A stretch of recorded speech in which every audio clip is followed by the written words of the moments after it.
The Daily Code Snippet. Today's topic is fixed positioning. When the position property of an element is set to fixed, it is positioned relative to the viewport. The result is that a fixed element always stays in the same place despite scrolling the page.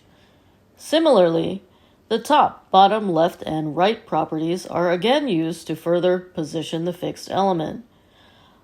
A fixed element is removed from normal flow and does not leave a gap where it would have been positioned. Here is the HTML code again for section 2 in our demonstration. We see that it would be the fourth circle element. Here is the CSS.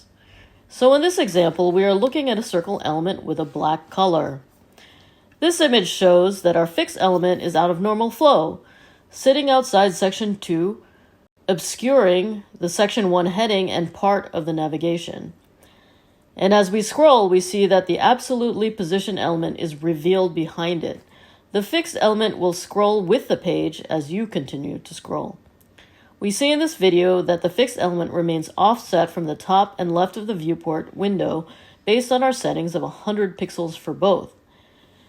The element remains offset in this way as we scroll the page.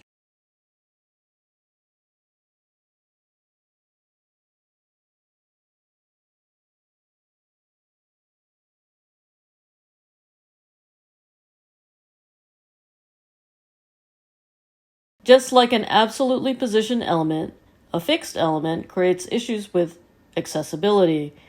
This relates to how a fixed element also causes performance issues because the browser needs to redraw the fixed elements as its location changes as the page is scrolled. This may lead to glitches in the browser, and from an accessibility standpoint, a user may be confused. A way to improve the experience would be to add a will change property that is set to scroll position to the CSS. This property tells browsers that an element is expected to change. Browsers will optimize prior to executing the expected behavior. In this case, it may render the element in its own layer to improve performance and minimize problems with accessibility. Presented by Designers Learn Code.